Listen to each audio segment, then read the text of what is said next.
ನಮಸ್ಕಾರ. ನಾನು ಈ ದಿನ ಒಂದು ಬಾಕ್ಸು ಹಲಸಿನಕಾಯಿ ಹೋಳುಗಳನ್ನು ಹೆಚ್ಚಿಟ್ಕೊಂಡಿದ್ದೀನಿ. ಇದರಿಂದ ರುಚಿಯಾದ ಉದುರಾಗಿರೋ ಪಲ್ಯ ಮಾಡೋದು ಹೇಗೆ ಅಂತ ತೋರಿಸ್ತೀನಿ. ಬನ್ನಿ ಹಲಸಿನಕಾಯಿ ಪಲ್ಯ ಮಾಡೋಣ. ಒಲೆ ಮೇಲೆ ಕುಕ್ಕರ್ ಇಟ್ಕೊಂಡಿದ್ದೀನಿ. ಅದಕ್ಕೆ 2 ಲೋಟದಷ್ಟು ನೀರು ಹಾಕಿದ್ದೀನಿ. ಅರ್ಧ ಸ್ಪೂನ್ ಎಣ್ಣೆ ಹಾಕ್ತೀನಿ. ಈ ಎಣ್ಣೆ ಹಾಕೋದ್ರಿಂದ ಪಾತ್ರೆ ಮೇಣ ಆಗೋಲ್ಲ. ಈಗ ನೀರು ಕಾದಿದೆ. ಹಲಸಿನಕಾಯಿ ಹೋಳುಗಳನ್ನು ಬೇಯಕ್ಕೆ ಹಾಕ್ತೀನಿ. ಈಗ ಒಂದು 5 ನಿಮಿಷ ಓಪನ್ ಹಾಕೋದಿಲ್ಲಿ.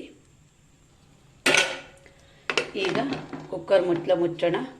4 ವಿಷಲ್ ಕೂಗ್ಸೋಣ. ಚೆನ್ನಾಗಿ ಬೇಯಬೇಕು ಹೋಳುಗಳು ಬೆಂದಿದೆ. ಈಗ ಇದನ್ನು ಬಸಿ ಹಾಕೋಣ.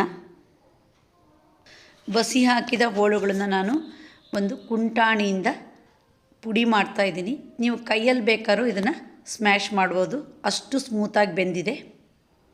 ಹೋಳು ರೆಡಿ ಆಯಿತು. ಈಗ ಪಲ್ಯಕ್ಕೆ ಮಸಾಲೆ ರೆಡಿ ಮಾಡೋಣ. ಮಿಕ್ಸಿ ಜಾರಿಗೆ ನಾನು 3 ಸ್ಪೂನ್ ಕಾಯಿ ಹೂವು ಹಾಕಿದ್ದೀನಿ. 1/4 ಸ್ಪೂನಷ್ಟು ಸಾಸಿವೆ ಕಾಳು ಹಾಕ್ತೀನಿ. ಒಂದು 5 ಜೀರಿಗೆ ಮೆಣಸಿನ್ಕಾಯಿ ಹಾಕ್ತೀನಿ. ಈಗ ಇವೆಲ್ಲವನ್ನು ಸೇರಿಸಿ ಹಾಗೆ ಪುಡಿ ಮಾಡೋಣ.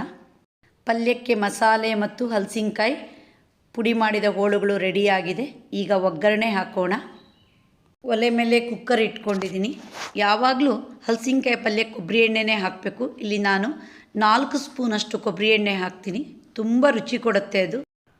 ಈಗ 1 ಸ್ಪೂನು ಉದ್ದಿನಬೇಳೆ ಹಾಕೋಣ. ಸ್ವಲ್ಪ ಫ್ರೈ ಆಗಲಿ. 1/4 ಚಮಚ ಆಗಷ್ಟು ಅರಿಶಿನ ಹಾಕ್ತೀನಿ. ಕರಿಬೇವು ಹಾಕ್ತೀನಿ. ಕೆಲವರು ಈ ಪಲ್ಯಕ್ಕೆ ಬೆಳ್ಳುಳ್ಳಿ ಹಾಕ್ತಾರೆ. ಬೆಳ್ಳುಳ್ಳಿ ಹಾಕಿದರೆ ಬೆಳ್ಳುಳ್ಳಿದೇ ಪರಿಮಳ ಆಗುತ್ತೆ. ಹಲಸಿನಕಾಯಿ ಪರಿಮಳ ಬರಲ್ಲ. ನೋಡಿ, ಇಂಗು ಹಾಕ್ತೀನಿ. ಹಲಸಿನಕಾಯಿದು ಯಾವುದೇ ಅಡುಗೆ ಮಾಡಬೇಕಾದ್ರೂ ಹಿಂಗೆ ಹಾಕಬೇಕು. ಬೆಳ್ಳುಳ್ಳಿ ಹಾಕಿದರೆ ಹಲಸಿನಕಾಯಿ ಪರಿಮಳ ಹೋಗಿಬಿಡುತ್ತೆ. ನೋಡಿ, ಈಗ ಚೆನ್ನಾಗಿ ಫ್ರೈ ಆಗಿದೆ. ಈಗ 1 ಸ್ಪೂನ್ ಸಾಸಿವೆ ಕಾಳು ಹಾಕ್ತೀನಿ. ಈಗ ಗ್ಯಾಸ್ ಆಫ್ ಮಾಡೋಣ. ನಾನಿಲ್ಲಿ ಅರ್ಧ ಸ್ಪೂನಷ್ಟು ಬೆಲ್ಲ ಹಾಕ್ತೀನಿ. ಯಾವುದೇ ಅಡುಗೆ ಮಾಡಬೇಕಾದ್ರೂ ಹೋಳುಗಳಿಗೆ ಬೆಲ್ಲ ಹಾಕಬೇಕು. ಅದು ಒಂದು ರುಚಿ ಕೊಡುತ್ತೆ. ಈಗ ನಾನು 1 ಸ್ಪೂನಷ್ಟು ದಪ್ಪ ಹುಣಸೆಹಣ್ಣಿನ ರಸ ಹಾಕ್ತೀನಿ. ಈಗ ರುಚಿಗಾಗಷ್ಟು ಉಪ್ಪು ಹಾಕೋಣ. ಗ್ಯಾಸ್ ಆನ್ ಮಾಡೋಣ. ಒಗ್ಗರಣೆ ಬಿಸಿದ್ದಾಗಿ ಇವೆಲ್ಲವನ್ನು ಹಾಕಿದರೆ ಹಾರಿಬಿಡುತ್ತೆ. ಅದಕ್ಕೆ ಗ್ಯಾಸ್ ಆಫ್ ಮಾಡಿಕೊಂಡು ಒಗ್ಗರಣೆ ಎಲ್ಲ ಹೀಗೆ ಹಾಕಬೇಕು. ಮಿಕ್ಸ್ ಆದರೆ ಚೆನ್ನಾಗಿ. ಈಗ ರುಬ್ಬಿಟ್ಟಿರೋ ಮಸಾಲೆನ ಹಾಕೋಣ.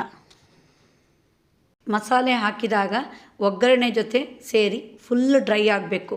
ಹಾಗಿದ್ದರೆ ಮಾತ್ರ ಪಲ್ಯ ಉದುರಾಗುತ್ತೆ, ರುಚಿ ಬರುತ್ತೆ. ಈಗ ಮಸಾಲೆ ಡ್ರೈ ಆಗಿದೆ. ಹಲಸಿನಕಾಯಿ ಹೋಳುಗಳನ್ನು ಹಾಕೋಣ.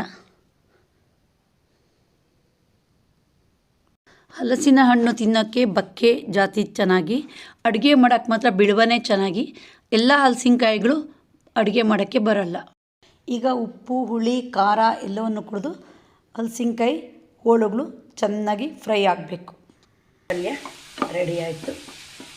ನೋಡಿ ಎಷ್ಟು ಉದ್ರಾಗಿದೆ ಅಂತ. ನೋಡಿ, ಹಲಸಿನಕಾಯಿ ಪಲ್ಯ ಯಾವಾಗಲೂ ಬಹಳ ಟೇಸ್ಟು. ಇದೇ ಥರ ಮಾಡಬೇಕು. ಅನ್ನಕ್ಕೆ ಕಲಿಸ್ಕೊಳ್ಳೋಕ್ಕೂ ಬರುತ್ತೆ, ಮೊಸರನ್ನಕ್ಕೆ ನಂಚ್ಕೊಳ್ಳೋಕೆ ಬರುತ್ತೆ. ದೋಸೆ, ರೊಟ್ಟಿ, ಚಪಾತಿ ಎಲ್ಲದಕ್ಕೂ ಹಚ್ಕೊಂಡು ತಿನ್ಬೋದು. ಅಷ್ಟು ರುಚಿ ಹಲಸಿನಕಾಯಿ ಪಲ್ಯ. ಮಲೆನಾಡಿಗರ ವಿಶೇಷ ಅಂದರೆ ಯಾವ್ಯಾವ ಸೀಸನಲ್ಲಿ ಏನೇನು ತರಕಾರಿ ಸಿಗುತ್ತೋ ಅದನ್ನು ಅಡುಗೆ ಮಾಡಿ ಅದ್ರ ರುಚಿ ನೋಡಲೇಬೇಕು. ಪ್ರತಿ ವರ್ಷವೂ ಹಾಗೆ. ನೋಡಿದ್ರಲ್ಲ ರುಚಿಯಾದ ಹಲಸಿನಕಾಯಿ ಪಲ್ಯ ಹೇಗೆ ಮಾಡೋದು ಅಂತ. ನಿಮಗೆ ಈ ವಿಡಿಯೋ ಇಷ್ಟ ಆದರೆ ಲೈಕ್ ಮಾಡಿ, ಶೇರ್ ಮಾಡಿ, ಸಬ್ಸ್ಕ್ರೈಬ್ ಮಾಡಿ. ಧನ್ಯವಾದಗಳು.